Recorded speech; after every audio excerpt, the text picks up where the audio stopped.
ನಮಸ್ತೆ ಎಲ್ಲರಿಗೂ. ಇವತ್ತು ನಾನು ಉಳಿಯ ಊಟದ ಒಂದು ಉಪಹಾರದ ವ್ಯವಸ್ಥೆ ಬಗ್ಗೆ ಹೇಳ್ತಾ ಇದ್ದೀನಿ. ತುಂಬ ಚೆನ್ನಾಗಿರ್ತಕ್ಕಂಥ ಒಂದು ಒಂದು ಉಪಹಾರದ ವ್ಯವಸ್ಥೆನ ಉಳಿಯಲ್ಲಿ ಮಾಡಿದ್ದಾರೆ.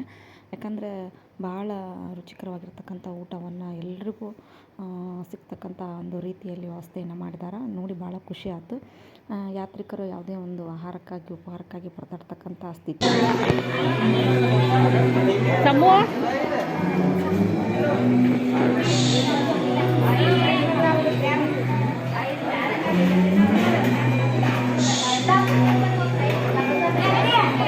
ಓರಿ ಇಲ್ಲದೆ ನಡ್ರಿ ಇಲ್ಲೇ ತಕೊಂಡದ್ರಿ ಇಲ್ಲೇ ತಕೋರಿ ಹತ್ತೀರ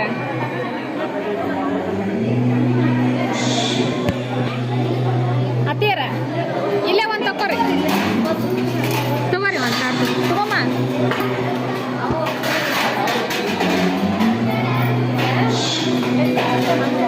ನಡ್ರಿ. ತುಂಬ ಚೆನ್ನಾಗಿ ಇರ್ತಕ್ಕಂಥ ಊಟದ ವ್ಯವಸ್ಥೆ.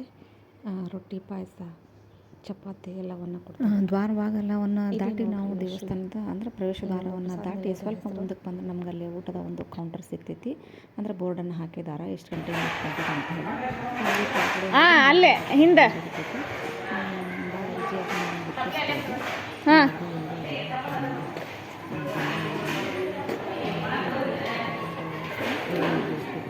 ಯಾರೋ ಒಂದು ವ್ಯವಸ್ಥೆಗೆ ಬರ್ತಕ್ಕಂಥ ಚಿಂತೆ ಮಾಡ್ತಕ್ಕಂಥ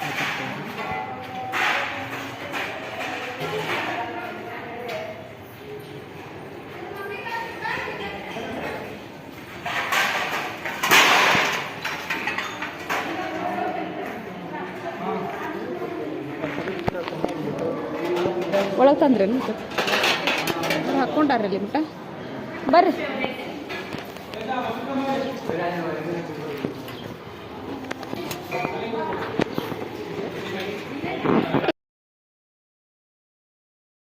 ಒಂದು ವಿಶೇಷ ಸೂಚನೆ ಎಲ್ರಿಗೂ, ಯಾರೋ ತಟ್ಟೆಯಲ್ಲಿ ಅನ್ನವನ್ನು ಬಿಡೋ ಹಾಗಿಲ್ಲ. ಬಿಟ್ಟರೆ ಅವ್ರೇನು ಮಾಡ್ತಾರೆ, ವಾಪಸ್ ಕಳಿಸಿ ಅದು ಖಾಲಿ ಆಗೋ ತನಕ ನಮ್ಮನ್ನು ತಟ್ಟೆಯನ್ನು ಇಡಲಿಕ್ಕೆ ಬಿಡೋದಿಲ್ಲ.